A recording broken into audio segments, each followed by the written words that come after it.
오늘은 로마서 36강을 시작하겠습니다. 그 주 내용이 약속의 자녀 그리고 육신의 자녀. 이 약속의 자녀가 씨로 여기심을 받느니라 라는 말씀이 있습니다. 로마서 9장 8절에서 12절 말씀을 가지고 말씀 전하고자 합니다. 먼저 로마서 9장 8절, 곧 육신의 자녀가 하나님의 자녀가 아니라 오직 약속의 자녀가 씨로 여기심을 받느니라. 약속의 말씀은 이것이라, 명년 이때에 내가 이르리니 사라에게 아들이 있으리라 하시니라. 이뿐 아니라 또한 리브가가 우리 조상 이삭 한 사람으로 말미암아 잉태하였는데 그 자식들이 아직 나지도 아니하고 무슨 선이나 악을 행하지 아니한 때에 택하심을 따라 되는 하나님의 뜻이 행위로 말미암지 않고 오직 부르시는 이에게로 말미암아 서게 하려 하사 리브가에게 이르시되 큰 자가 어린 자를 섬기리라 하셨나니. 이 말씀에서 주된 말씀은 육신의 자녀와 약속의 자녀, 이 택하심을 따라 되는 하나님의 뜻이 행위로 말미암지 않고 오직 부르시는 이에게로 말미암아 서게 하려 하사.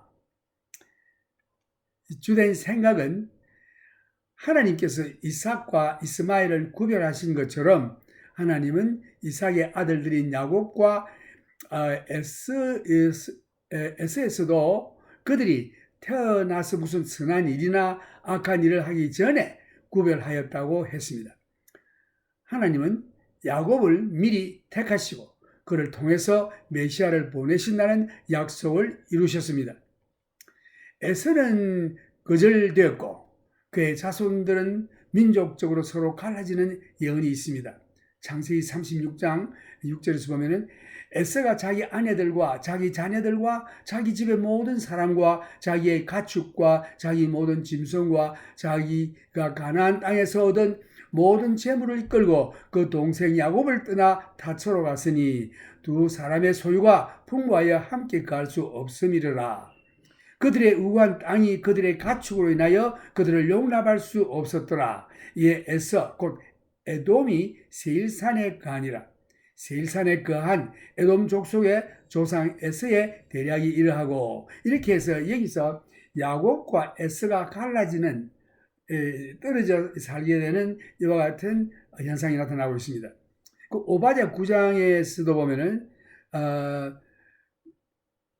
오바댜 9장 9절에서 10절 9절 말씀, 더마나 내 용사들이 놀랄 것이라. 이로 인하여 에서의 산에 거민이 살육을 당하여 다 멸절되리라. 내가 내 형제 야곱에게 행한 포악을 인하여 수욕을 입고 영원히 멸절되리라. 또 로마서 9장 13절도 보면은 기록된 바 내가 야곱은 사랑하고 에서는 미워하였다 하심과 같으니라. 이 말씀에서 주된 생각이 뭔고 하니, 야곱과 에서가 출생하기도 전에 하나님께서 하나는 영접하고 다른 하나는 거절하셨다는 것은 참 이해하기가 어렵습니다. 그러나 구원은 사람의 의로운 행위로 얻게 되는 것이 아니라 하나님의 선택에 있기 때문입니다. 하나님은 그가 원하시는 사람을 선택하시고 부르십니다. 나는 하나님께로부터 택함을 받을 만한 자격이 없습니다. 그러나 하나님께서는 단지 자신의 절대적 권위에 기초해서 나를 택하셨다고 하는 것은 참 나를 전율케 하며 또 나로 하여금 하나님께 영원히 감사드리도록 하는 것입니다. 하나님은 야곱과 에서가 태어나기도 전에 하나를 택하셨습니다.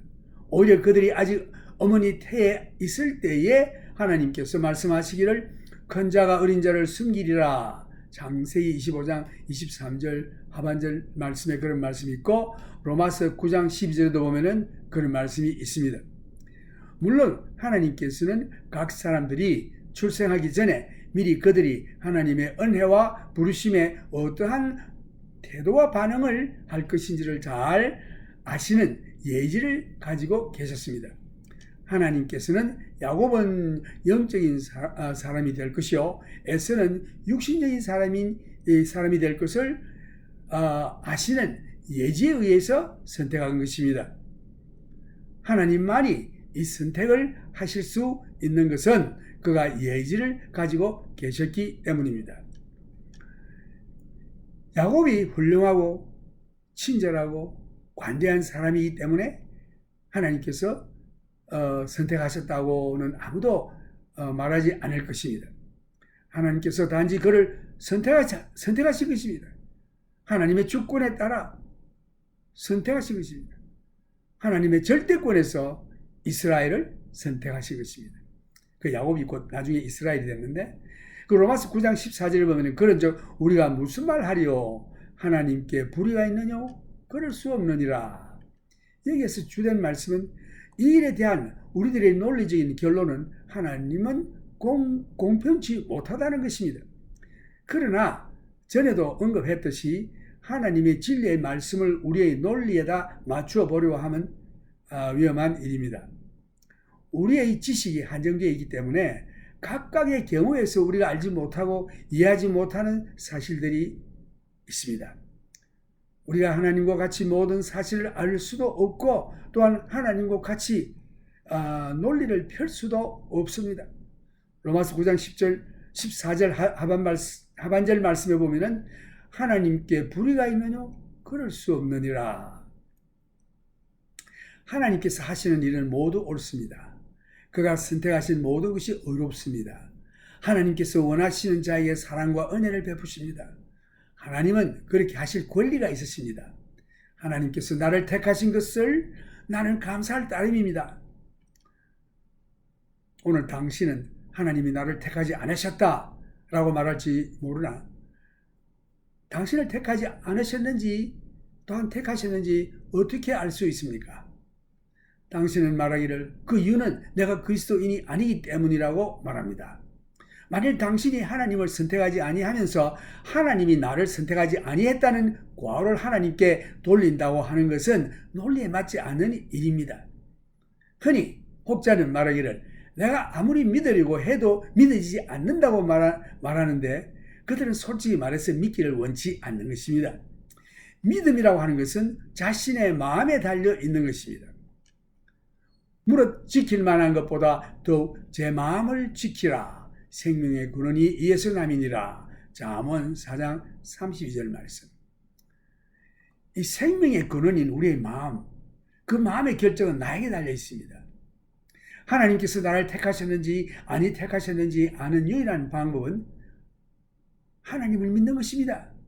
그러면 당신은 당신이 태어나기도 전에 하나님이 택하셨다는 것을 발견하게 될 것입니다. 하나님께서는 주의 이름을 부르는 자에게 너의 이름은 기록되지 않았으니 나가라 라고 거절하신 적이 성경에 없습니다. 나는 하나님께서 애쓰는 미워하셨다라고 하신 말씀을 이해하기가 힘듭니다. 그러나 야곱을 사랑하셨다라고 하는 말씀은 이해하기가 더 어렵습니다. 그러나 야곱은 강경한 사람으로 사랑받을 만한 사람이 아니었기 때문입니다. 하나님이 나를 사랑하신다고 말씀하시면 이해하기가 힘든 일입니다. 왜냐하면 내가 결코 사랑받을 만한 자격이 없기 때문입니다. 그러나 하나님의 영광스러운 은혜가 우리를 향한 그의 사랑 안에서 나타나셨습니다. 곧 하나님께서 야곱이나 내 자신이나 또 당신에게도 같은 은혜를 주신 것입니다. 로마서 3장 23절에 보면은 모든 사람이 죄를 범하였음에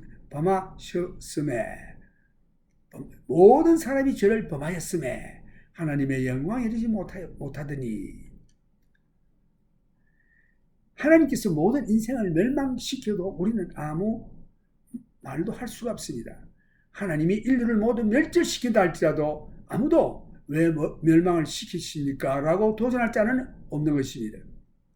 그러면 왜 우리가 멸망받을 자 가운데 몇 사람을 구원하시는 하나님의 일에 대해서 하나님께 불의하다고 비난할 수가 있겠습니까? 우리는 하나님의 논리에 도전할 수 없습니다. 하나님이 하시는 일은 우리의 생각을 훨씬 능가하기 때문입니다. 이사야 13장에 보면은 누가 여호와의 신을 누가 여호와의 신을 지도하였으며 그의 모사가 되어 그를 가르쳤으랴. 그대로 이사야 13절 말씀 몇 장이는 제가 기억이 안 나는데 깊도다. 여기에 또 로마서 11장 33절에도 보면 깊도다. 하나님의 지혜와 지식에 부유하며 그의 판단은 청량치 못할 것이며 그의 길은 찾지 못할 것이로다. 때로는 하나님이 이 세상을 운영하시는 방법에 대해 우리 모두가 하나님께 가르치려고 애를 쓰기도 합니다. 그러나 우리가 하나님께 카운슬링을 한다고 하는 것이 얼마나 어리석은 일이었습니까? 이사야 55장 8절에서 보면 여호와의 말씀에 내 생각은 너희 생각과 다르며 내 길은 너희 길과 달라서 하늘이 땅보다 높음 같이 내 길은 너희 길보다 높으며 내 생각은 너희 생각보다 높으니라. 로마서 9장 15절에도 보면 모세에게 이르시되 내가 긍휼히 여길 자를 긍휼히 여기고 불쌍히 여길 자를 불쌍히 여기리라 하셨으니, 이 말씀에서 하나님은 무엇이든지 원하시는 일을 하실 수 있는 권리가 있습니다. 하나님이 어떤 사람에게 자비와 긍휼을 베푸신다면 아무도 하나님이 그 일을 잘못하셨다고 비난할 수는 없습니다. 우리는 그 사람에게 자비와 긍휼을 베푸신 하나님께 감사할 따름입니다. 로마서 9장 16절에 보면 그런즉 원하는 자로 말미암도 아니요 다른 박절하는 자로 말미암도 아니요 오직 긍휼히 여기시는 하나님으로 말미암음이라. 성경이 바로 이르시되 내가 이 일을 위하여 너를 세웠으니 곧 너로 말미암아 내 능력을 보이고 내 이름이 온 땅에 전파되게 하려 함이로라 하셨으니, 그런즉 하나님께서 하고자 하시는 자를 긍휼히 여기시고 하고자 하시는 자를 또한 강팍케 하시느니라. 혹 내게 말하기를 그러면 하나님이 어찌하여 허물하시느냐 누가 그 뜻을 대적하느냐 하리니. 이 말씀을 놓고 주된 생각을 한번 보면은, 그러면 하나님께서는 나를 이렇게 만들어 놓으셨는데 내가 나인 것으로 인하여 왜 하나님께서 나에게 책임을 충하시는가? 하나님이 나의 마음을 강팍케 하셨다면 왜 하나님이 나에게 벌을 주시는가? 주가 하나님의 뜻을 여기서 누가 하나님의 뜻을 대적하겠느냐라고 말할 것입니다. 출애굽기에 보면은 하나님이 바로의 마음을 강팍케 하셨다라는 말씀이 기록되어 있습니다. 그런데 히브리어로 강팍케 하셨다라는 말은 굳게 하셨다라는 뜻이 있습니다. 따라서 하나님이 강팍케 하셨다라는 말씀은 하나님께서 바로와 결정한 사실을 단지 굳게 하셨다는 뜻입니다. 당신이 하나님의 종을 통하여 말씀을 들을 때에 곧 성경에서 반복하여 예수 믿기를 초청할 때에, 그 성령님의 감화가 여러분들에게 임할 때에 하나님을 대항하여 믿지 않고 지옥 가는 것을 선택한다면 하나님은 당신의 결정을 굳히실 것입니다. 그때 당신은 그것은 공평치 못하다, 하나님이 억지로라도 나의 마음을 변화시켜서 천국 가도록 하셔야 한다 라고 말할 수도 있을 것입니다. 그러나 성경은 당신이 무엇이라 생각하든지 간에 하나님은 절대적으로 공평하심을 선포하고 계십니다. 그렇지만 당신이 하나님의 하신 일에 대해서 계속 반대하며 불공평하다라고 말하고 있을 것입니다. 그러나 그 결정은 여러분과 내가 하는 것입니다. 그 결정에 따라서 심판이 따라오며 아니면 영생이 따라오는 것입니다. 하나님의 주권에 대해서 우리가 한번 생각해 보겠는데, 로마서 9장 20절에 보면 이 사람아 내가 누구에 감히 하나님을 힐문하느냐, 지음을 받은 물건이 지은 자에게 어찌 나를 이같이 만들었느냐 말하겠느냐. 토기장이가 진흙 한 덩이로 하나는 귀 쓸 그릇을 하나는 천이 쓸 그릇을 만드는 권이 없느냐. 참 좋은 질문입니다. 하나님께서 감히 질문하는 너는 누구냐? 라고 물으실 것입니다. 여기에 주된 말씀은 이 토기장이 비유가 나오는데, 토기장이가 진흙을 돌림판 위에 놓고 반을 잘라서 한 부분은 장미꽃을 담을 아름다운 화분을 만들고 다른 한 부분의 진흙을 가지고 만약에 여광을 만들었다라고 한다면은 토기장이는 이 진흙을 가지고 자기가 원하는 대로 무엇이든지 만들 수가 있는 것입니다.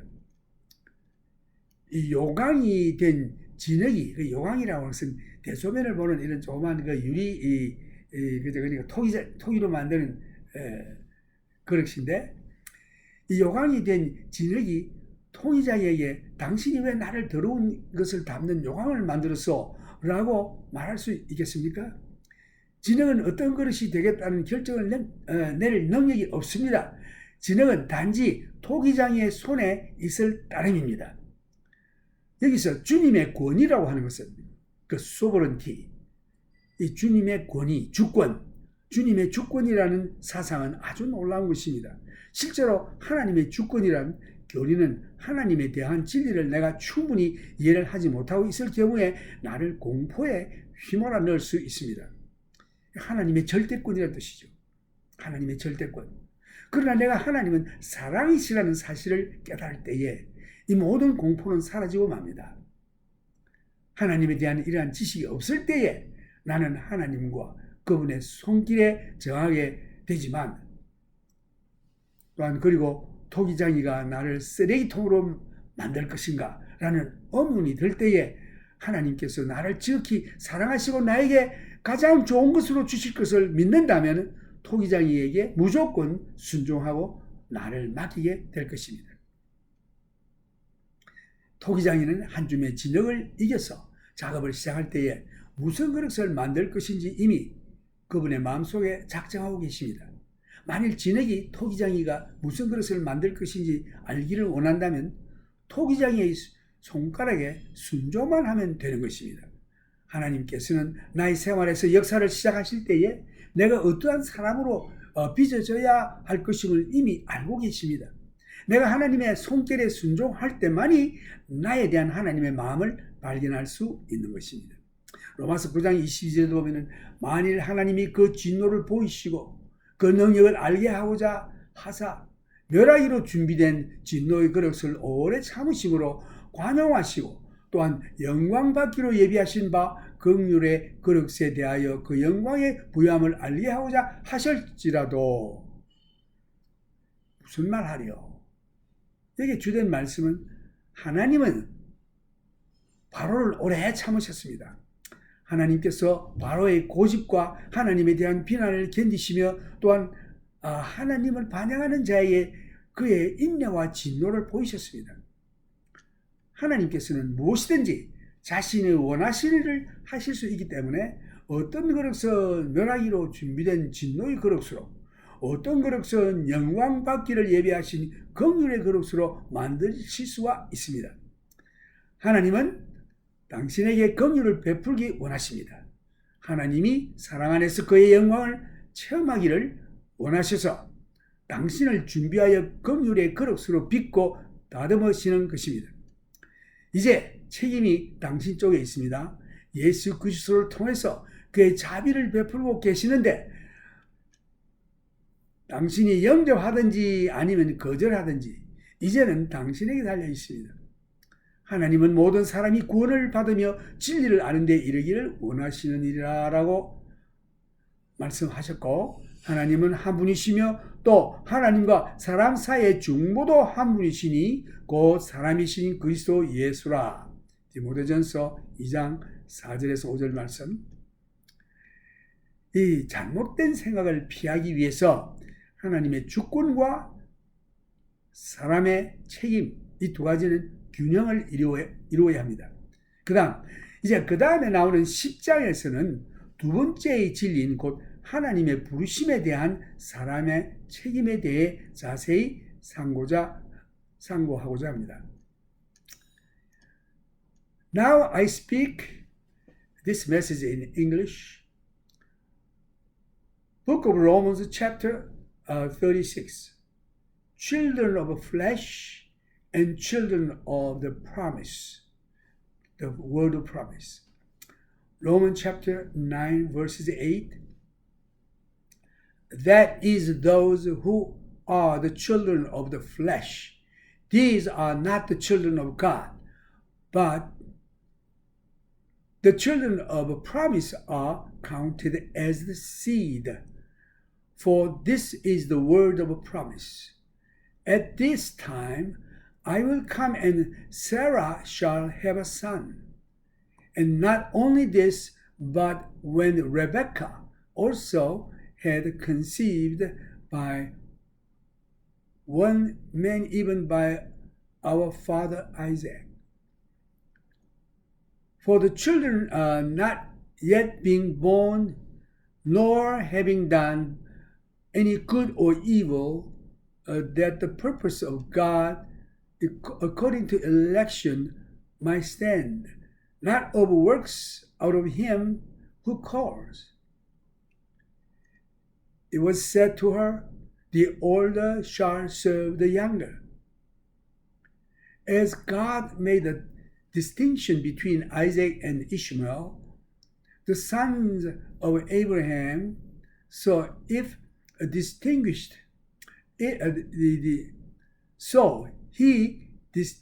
between Isaac and Esau.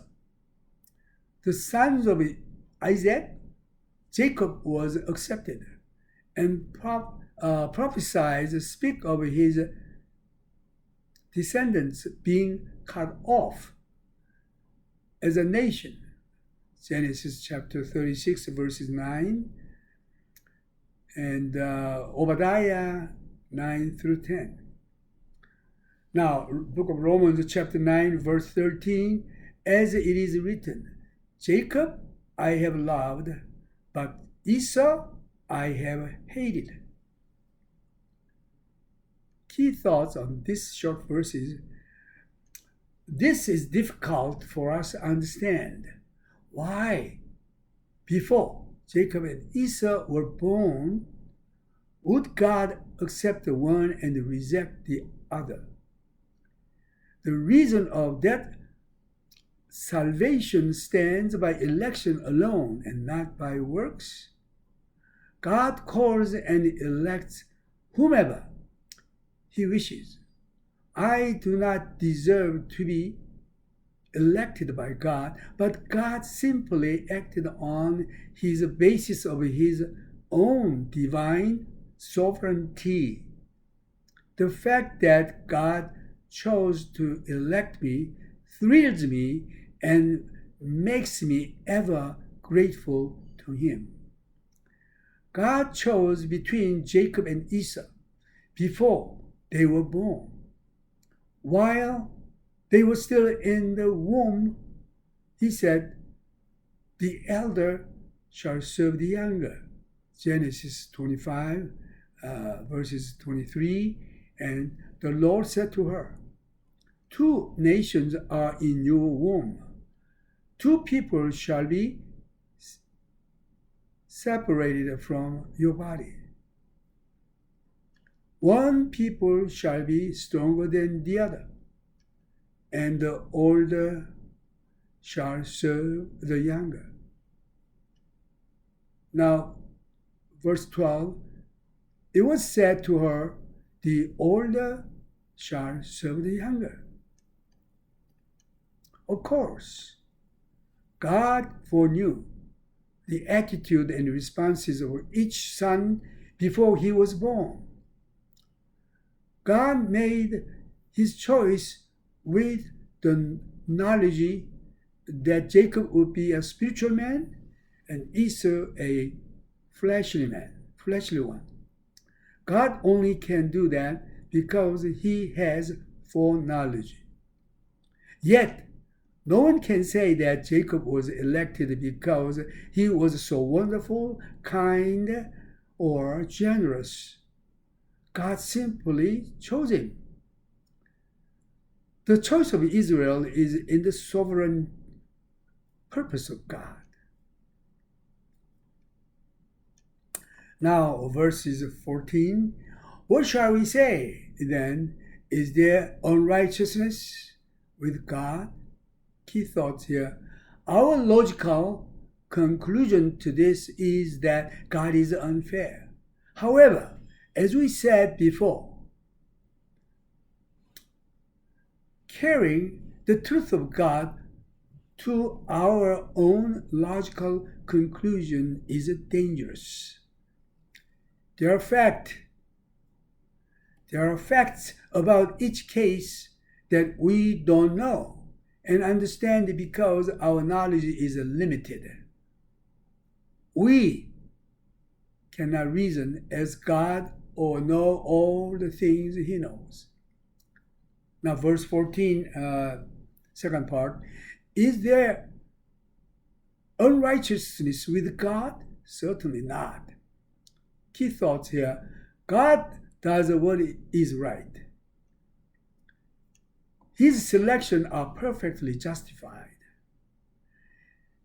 He bestowed His love and grace upon whom He wills, and He has a right to do so.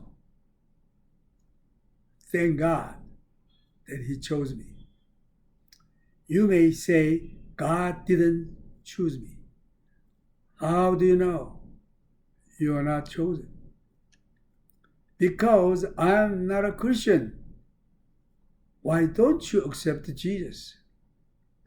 I don't want to. Isn't that amazing? You don't want to choose God, yet you want to find the fault with Him because He didn't choose you. The only way to know whether or not He chose you is to believe.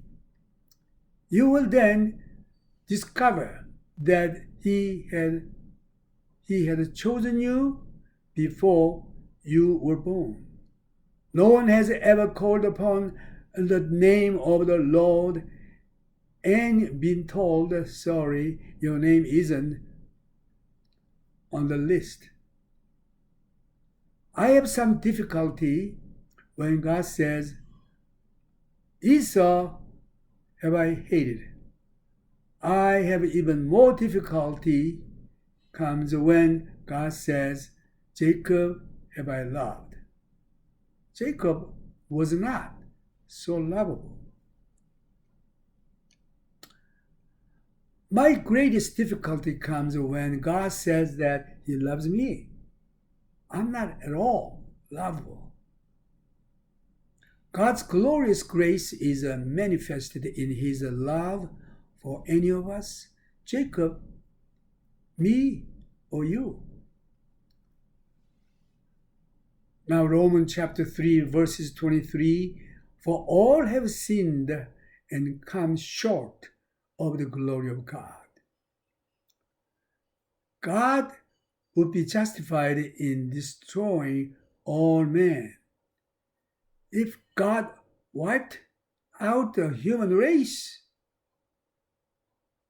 none could point the finger of accusation at Him. So why are we accusing God of unfairness when He chooses to redeem some from destruction? Again, we cannot enter into God's reasoning processes. God operates on a level far above ours. For who had known the mind of the Lord, or who had been His counselor? Isaiah chapter 40, verses 13, Romans 11, 34. On occasion, we've all tried to counsel God about how to run this world. How foolish for us to think that we counsel Him. Isaiah 55, verses 8, for my thoughts are not your thoughts, nor are your ways my ways, says the Lord. For as the heavens are higher than the earth, so are my ways higher than your ways, and my thoughts than your thoughts. Now verse 15. For He says to Moses, I will have mercy on whomever I will have mercy, and I will have compassion on whomever I will have compassion. The key thoughts on this verse is God has the right to do whatever he wishes. If he has mercy or compassion on some people, no one can fault him for that. I thank him for his mercy and compassion on him. Now, verse 16. So, then it is not of him who wills, nor of him who runs, but of God who shows mercy. Key thoughts here. The work of God's favor is out of my hands. It isn't found by desire or effort of him who willeth. I may have worked hard for the Lord, but God's favor isn't found of him that runneth. To God be the glory, great things he has done. Salvation is of the Lord. Now verse 17. For scripture says to the Pharaoh, for this very purpose I have raised you up, that I may show my power in you, and that my name may be declared in all the earth. Therefore, he has mercy on whomever he has mercy on whom he wills. Whom he wills, he hardens. You will say to me then, why does he still find fault for who has resisted his will? Key thoughts on this verse is, how can God blame me for being what I am, since I'm only what he's made me? If God has chosen to harden my heart, how can he punish me for it, since he has hardened the Pharaoh's heart? How could he, Pharaoh, responsible for his evil? Who can resist God's will? The book of Exodus tells us that the Lord hardened the heart of Pharaoh. The Hebrew word for hardened means make firm. God simply confirmed Pharaoh's own decision, but he didn't make the decision for him. If you should harden your heart against God and choose go to hell, God will make firm your decision. You say, that's unfair. I want him to break me down and change my mind. However, it's fair.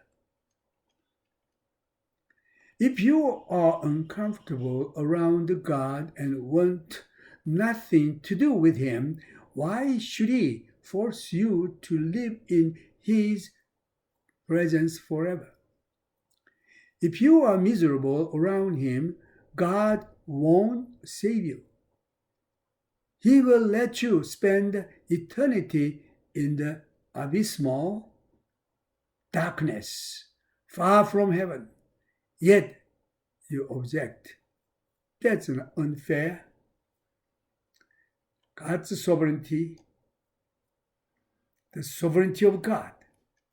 Verse 20, But indeed, O man, who are you to reply against God? A good question. Who are you to argue with God? Now, verse 20, second part to 21. Will the thing formed say to him who formed it, why have you made me like this?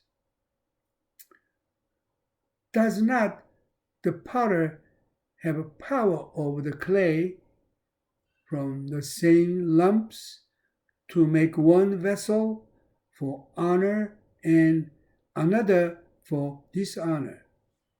Key thoughts on this verses. A potter put the clay on his wheel and out it cut it in half.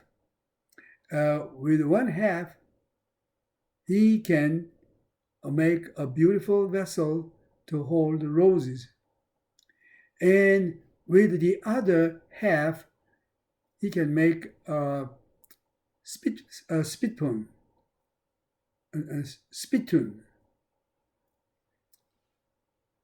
Why did you make me like this? The clay has no power, and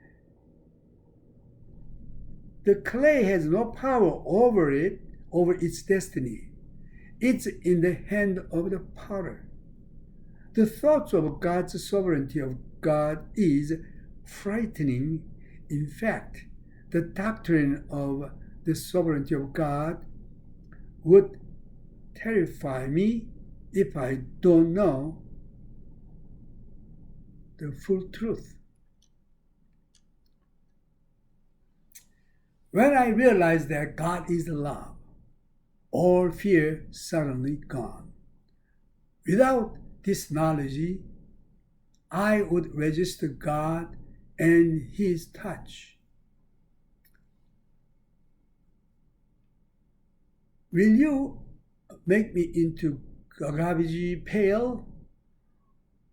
Only when I know God loves and chooses me the best, for the best, can I yield to the master potter?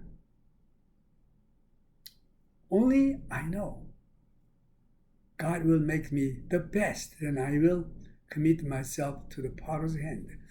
The potter knows that which he wants to make when he begins to work on a lump of clay. The clay only discovers the intent of the potter by yielding to the potter's touch. God has a concept of what He wants me to be when He starts to work in my life. I can only find the mind of God by yielding to His touch. Now, verse 22, what if God, wanting to show His wrath and to make His power known, endued with much long-suffering the vessels of wrath prepared for destruction? Key thoughts here. God had such patience with Pharaoh. He endured Pharaoh's rebukes and stubbornness to show the world both His patience with the rebellious and His wrath on them. Now verse 23, and that He might make known the riches of His glory on the vessels of mercy, which He had prepared beforehand for glory. since God can do when He wants. He can make some vessels fit for destruction by His wrath, and others fit for glory by His mercy.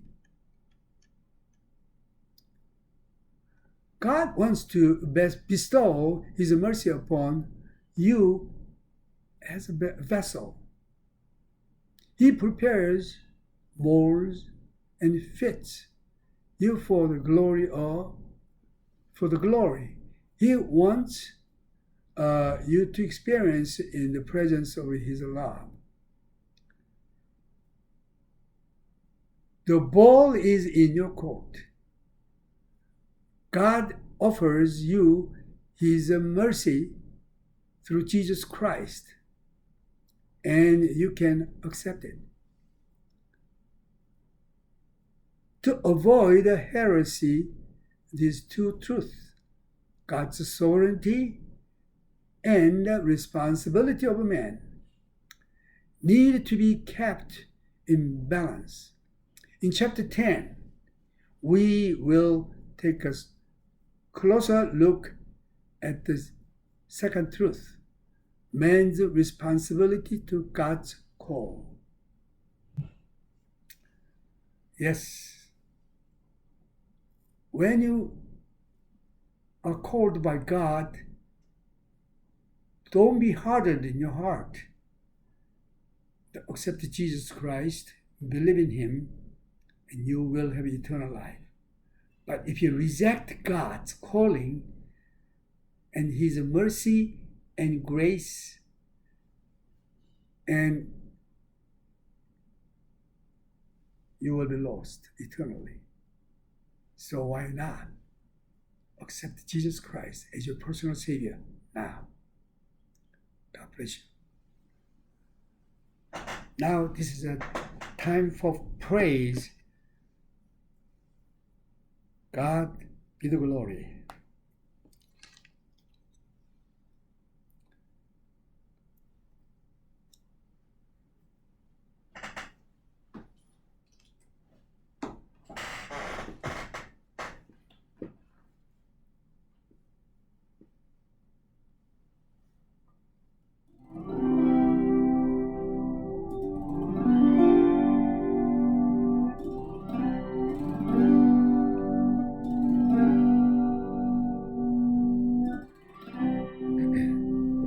예수로 나의 구주 삼고 성령과 피로 거듭나니 이 세상에서 내 영혼이 하늘의 영광 누리로다. 이것이 나의 간증이요, 이것이 나의 찬송일세. 나 사는 동안 끊임없이 주를 찬송하리로다.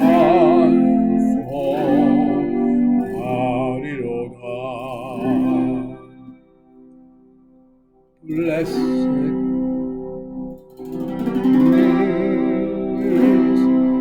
Jesus is mine. Oh, what a foretaste of glory divine, heir of salvation,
나 사는 동안 끊임없이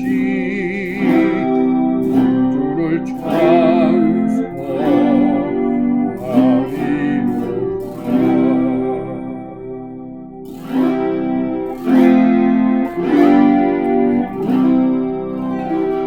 주 안에 기쁨 누림으로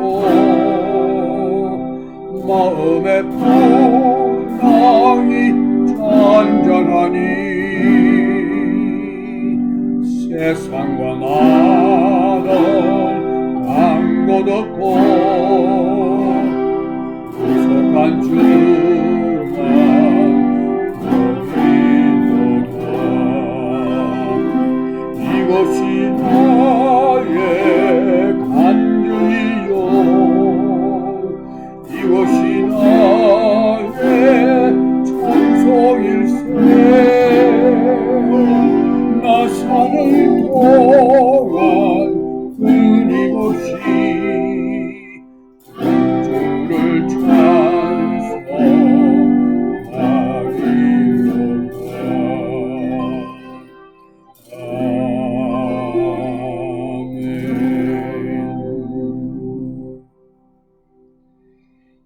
이 세상에서도 하늘의 영광을 맛보면서 살 수 있다고 말씀했습니다. 천국이 너희 마음에 임하겠느니라 라고 주님이 말씀하시죠. 이제 여러분 마음속에 천국이 임하여 늘 천국의 그 영광과 기쁨과 화평을 누리시기를 주님의 이름으로 축원합니다. 지금은 우리 주 예수 그리스도의 은혜와 하나님의 무한하신 사랑과 성령님의 교통하심이 여러분들에게 영원히 있기를 기원합니다. May the grace of our Lord Jesus Christ and the love of our Heavenly Father and the communion of the Holy Spirit be with you all. In Jesus' name, Amen.